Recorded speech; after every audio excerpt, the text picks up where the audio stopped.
One to one ஆன்மீக நேயர்களுக்கு அன்பு வணக்கம். இப்போ அடிக்கடி சில பேர் நமக்கு தொடர்ந்து சில சந்தேகங்களை கேட்டுக்கிட்டே இருப்பாங்க. நம்ம வீடியோ போடும்போது என்ன பண்ணுவாங்கன்னா, இது ராசிக்கா லக்கணத்துக்கா ராசிக்கா லக்கணத்துக்கா அப்படின்னு ஒரு கேள்வி தொடர்ந்து கேட்டுக்கிட்டே இருப்பாங்க. அதுக்கு நம்ம அப்பப்போ விளக்கம் கொடுத்துட்டு இருந்தால் கூட இன்னும் 2 3 வீடியோக்கள் போனதுக்கப்புறம் திரும்ப ஒரு கேள்வி கேட்பாங்க. அவங்களுக்காக சொல்கிறது, கோச்சாரம் அப்படின்னு ஒன்று இருக்குது. கோச்சாரம் அப்படிங்கிறது இன்றைய கோள்களோட நிலைமை.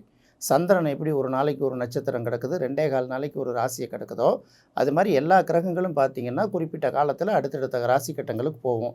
மாத கணக்குலேயோ வருஷ கணக்குலேயோ. இப்போ குரு ஒரு வருஷத்துக்கு ஒரு தடவை மாறுதுன்னா, சனி 2.5 வருஷத்துக்கு ஒரு தடவை மாறும் இல்லையா? இந்த நிலைகள் நீங்கள் பிறந்த அன்னைக்கு என்ன நிலைகளில் இருக்குதோ இன்றைக்கி அதே நிலையில் இருக்காது இல்லையா? அப்படி மாறி மாறி வரும்போது ஏற்படக்கூடிய மாற்றங்கள், அதனால் ஏற்படக்கூடிய தாக்கங்கள் தான் நம்ம ஜோதிட பலனாக சொல்லிகிட்டு இருக்கோம். இதில் பார்க்கும்போது என்ன சொன்னாங்க, வக்ர கிரகங்கள் தரும் ராஜயோகங்கள் அப்படின்னு சில பேர் பேசிகிட்டு இருப்பாங்க.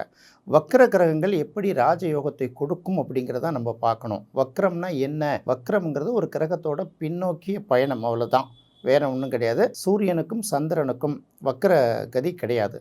அதே போல் ராகு கேதுக்கும் வக்ரகதி கிடையாது. அது ஆல்ரெடி அச்சும்பாங்க, அப்புறம் கிரகங்கிறாங்க. இப்படி ஆன்டி கிளாக் வைஸு சுற்றிட்டு இருக்கிறதுனால அதுக்கும் வக்ரகதி கிடையாது. மற்ற கிரகங்கள் அப்படின்னு பார்க்கும்போது உங்களுக்கு செவ்வாய், புதன், குரு, சுக்கிரன், சனி, இந்த 5 கிரகங்களுக்கு தான் வக்ர நிலை உண்டு. இந்த வக்ர நிலையில் எதை மெயினாக எடுத்துக்கிறது அப்படின்னு பார்க்கும்போது, ஒவ்வொரு ஆண்டும் பார்த்திங்கன்னா சூரியன் குருவுக்கு 5ஆம் இடத்தில், இந்த கோச்சார சூரியன் இப்போதைக்கு குரு மிதுனத்தில் இருக்குன்னா, துலாமுக்கு சூரியன் ஒரு ஐப்பசி மாதத்துலேருந்து அந்த குரு வக்ரகதி ஆகிடும். அதுக்கப்புறம் அதுக்கு 9ஆம் இடமான கும்பத்துக்கு சூரியன் போகும்போது, அதாவது மாசி மாதம் வக்ர நிவர்த்தி ஆகும். இதே தான் சனிக்கும் அப்ளை பண்ணி பார்க்கணும். இந்த பார்த்திங்கன்னா நம்ம பிறக்கும்போது நம்மளுடைய குருவிலேருந்து சூரியன் எத்தனாவது இடத்துல இருக்குது நம்ம ஜாதகத்தில் அப்படின்னு பார்த்திங்கன்னா, உங்கள் ஜாதகத்தில் குரு எந்த இடத்துல இருக்கோ அதுலேருந்து 5 கட்டத்துக்கு மேலே 9 கட்டத்துக்குள்ளே இருந்தாலே நீங்கள் வக்கரமாயிருக்கா வக்கரமாகலையான்னு சொல்லிட்டு ஒரு யோசனையை பண்ணிக்கணும். அடுத்தது சனிக்கும் அதே போல் தான். உங்கள் ஜாதகத்தில் சனி எங்கே இருக்கோ அதுலேருந்து சூரியன் ஒரு 5 கட்டத்தை தாண்டி இருந்தாலே வக்கரம் தான். 9வது கட்டத்துக்கு வரும்போது வக்கர நிவர்த்தி ஆகிடுச்சா, அந்த வக்கரம் முடிவடையாமல் இருக்கான்னு பார்த்துக்கணும். இதுதான் அடிப்படை ஜோதிடம். அதுக்கு அடுத்தது பார்க்கும்போது மற்ற கிரகங்கள் இருக்குது. புதன் பார்த்திங்கன்னா வருஷத்துக்கு ஒரு 2 3 தடவை சில நாட்கள் வக்ரமாகும். சுக்கிரன் அதே போல் பார்த்திங்கன்னா, செவ்வாய் அதே போல் பார்த்திங்கனாலும் சில அதுக்கு இந்த மாதிரி கணக்குகள்லாம் கிடையாது. இது 2 வருஷத்துக்கு ஒரு தடவை, 1 வருஷத்துக்கு ஒரு தடவை எப்போ வேணாலும் வக்ரமாகலாம். அது சில நாட்கள் தான் அது. அதனால் அதை நீங்கள் ஆர்டராக எடுக்க முடியாது. அதனால் என்ன பண்ணுவாங்கன்னா, வக்ரம் அப்படின்னு வரும்போது என்ன பண்ணுவாங்கன்னா, குருவோட வக்ரத்தையும் அடுத்தது பார்க்கும்போது சனியோட வக்ரத்தையும் தான் பொதுவாக ஜோதிடத்தில் கணக்கில் எடுத்துப்பாங்க. இந்த வக்ர கிரகங்கள் எப்படி உங்களுக்கு ராஜயோகத்தை கொடுக்கும் அப்படின்னு ஒரு கேள்வி வரலாம் இல்லையா? எல்லாருமே என்ன நினைப்பாங்க, இப்போ லக்னாதிபதி 9ல் இருக்குங்க, ஆனால் அது வக்ரங்க. 5ஆம் அதிபதி 8ஆம் இடத்துல இருக்குங்க, ஆனால் அது வக்ரம்ங்க. அதனால் எப்படிங்க அப்படின்னு சொல்கிறது கேட்பாங்க. முன்னோர்கள் எழுதின பல ஜோதிட நூல்கள், அதுக்கப்புறம் பார்த்திங்கன்னா அது எந்த அளவுக்கு சரியாக வருதுன்னு சொல்லிட்டு ப்ராக்டிக்கலாக அதை செக் பண்ணி பார்த்து அது சரியாக என்னான்னு பார்த்து சொல்லக்கூடிய அந்த கேபி சிஸ்டம் மாதிரி நவீன ஜோதிட முறைகள். இதில் எல்லாமே சொல்லப்படக்கூடிய ஒரே விஷயம் என்னென்னா, உங்களுடைய ஜென்ம ஜாதகத்துக்கு லக்னத்தை அடிப்படையாக கொண்டு பார்க்கக்கூடிய ஜாதகத்துக்கு இந்த வக்ரகதியை யாரும் பெரிய அளவுக்கு கவனத்தில் கொள்ளக்கூடாது. இதுதான் முக்கியமான விதி. இவங்க என்ன சொல்லுவாங்க, 8ஆம் இடத்துல தான் இருக்குது, ஆனால் வக்ரம் அடைஞ்சதுனால அதை 7ஆம் இடத்துல இருக்கிறத வச்சுப்போங்க. அது 12ஆம் இடத்துல தான் இருக்குது, அந்த கிரகம் வக்ரமானதுனால அதை அப்படியே 11ஆம் இடத்துல இருக்கிறதா எடுத்துக்கோங்க. இப்படியெல்லாம் ஆளுக்கால் சொல்லிகிட்டே இருப்பாங்க. இது சரி வராது. நீங்கள் பல அனுபவமுள்ள ஜோதிடர்கள், மூத்த ஜோதிடர்கள் அவங்களோட படைப்புகளை எடுத்து பார்த்தீங்கன்னாலே உங்களுக்கு கிளியராக தெரியும். என்னை பொறுத்த வரைக்கும் என்னுடைய ஆசான் நெல்லை வசந்தன் ஐயா போன்றவர்கள், நான் கேபி சிஸ்டமும் படிச்சிருக்கேங்கிறனால அங்கேயும் சில விஷயங்கள் சொல்ல கேட்டிருக்கேங்கிறனால ஒரே விஷயம் இது நூல்கள்லையும் வெளியில் வந்திருக்கு. இப்போது உங்களுடைய ஜென்ம ஜாதகத்தில் லக்னத்திலிருந்து ஏதாவது ஒரு கிரகம் வக்ரம் பெற்று அந்த இடத்தில் இருந்தால் அது அதே இடத்துல தானே இருக்குது. 5ஆம் இடத்துல வக்ரம் பெற்றிருந்தால் அது 5ஆம் இடத்துல தான் வக்ரம். 9ஆம் இடத்துல வக்ரம் பெற்றிருந்தால் 9ஆம் இடத்துல தான் வக்ரம். அது 8ஆம் இடத்துக்கு போனதாகவோ நீங்கள் அடுத்தது 10ஆம் இடத்துக்கு போனதாகவோ அதை கணக்கில் எடுக்கிறது இல்லை இல்லையா? அதனால் ஜென்ம ஜாதகத்துக்கு பலன் சொல்லும்போது இந்த வக்ர கிரகங்களை இயக்கத்தை வச்சு இது ராஜயோகத்தை கொடுக்கும், இல்லை மந்திரி யோகத்தை கொடுக்கணும் அப்படிலாம் நம்மலாம் சொல்லவே கூடாது. இப்போ என்னென்னா, ஒரு கிரகம் ஒரு லக்னத்துக்கு சுப கிரகங்கள், அதாவது சுபர்கள் இருக்கும், அதே போல் பார்த்திங்கன்னா பாவர்கள் இருக்கும். இப்போ உதாரணத்துக்கு மேஷ லக்னம்னு எடுத்திங்கன்னா சூரியன், குரு, சந்திரன், செவ்வாய் இதெல்லாம் அந்த லக்னத்துக்கு சுப கிரகங்கள். இந்த பக்கம் பார்க்கும்போது புதன், சனி, சுக்கிரன் இது 3ம் பார்த்திங்கன்னா அது அந்த லக்னத்துக்கு பகை கிரகங்கள். அப்போது இந்த பகை கிரகங்கள் வந்து மறைவிடங்களில் இருக்கும்போது ஒரு யோகத்தை கொடுக்கும்.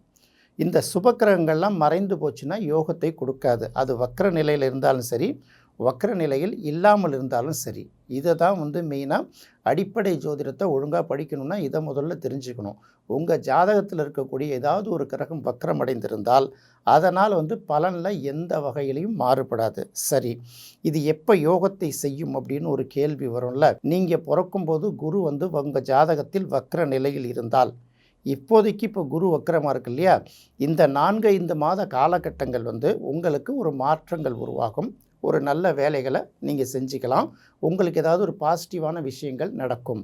அதே போல தான் நீங்கள் பிறந்தப்ப கோச்சார நிலையில் செவ்வாய் பின்னாடி எப்போ வக்கரமாகுதோ அந்த காலகட்டம் உங்களுக்கு ஒரு நல்ல மாற்றத்தை கொடுக்கும். நீங்கள் பிறக்கும்போது உங்களுடைய ஜாதகத்தில் புதன் வந்து வக்ர நிலையில் இருந்தால் அதனால் எந்த பாதிப்பும் கிடையாது. அந்த புதன் எப்போதைக்கு பலன் கொடுக்கும் அப்படின்னு கேட்டிங்கன்னா, கோச்சார நிலைகளில் இந்த மாதிரி ஒரு வருஷம் வக்ரமாகுது பார்த்தீங்களா, அந்த காலகட்டம் வந்து உங்களுக்கு ஒரு நல்ல மாற்றம் தரக்கூடிய காலகட்டமாக இருக்கும்.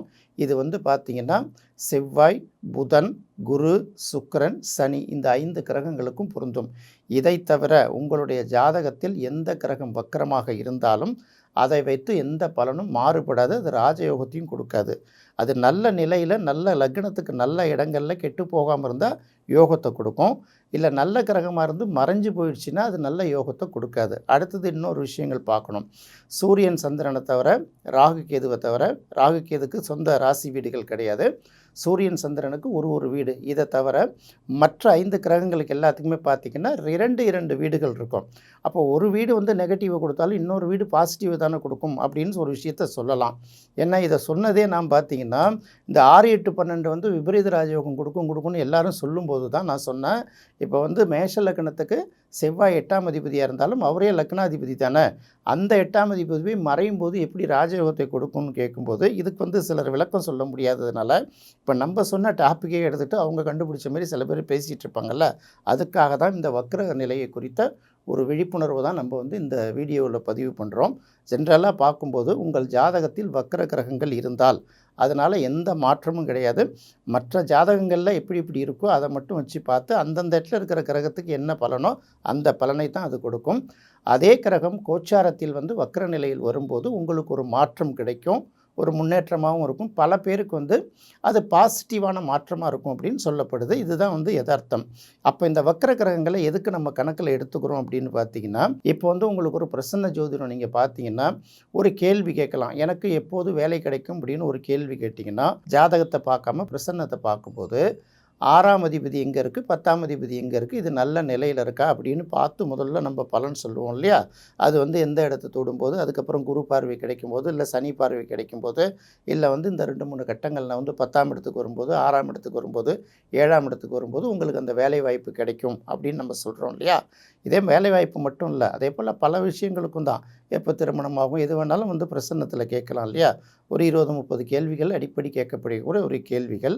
அந்த கேள்விகளுக்கு பதில் சொல்லும்போது அவங்க வந்து எந்த கேள்வி கேட்குறாங்களோ அந்த கேள்விக்குரிய கிரகம் வக்ர நிலையை அடைந்திருந்தால், இப்போ நம்ம பார்க்கும்போது வக்ர நிவர்த்தி ஆகட்டும், அதுக்கப்புறம் இது நிறைவேறும் அப்படின்னு சொல்லலாம்.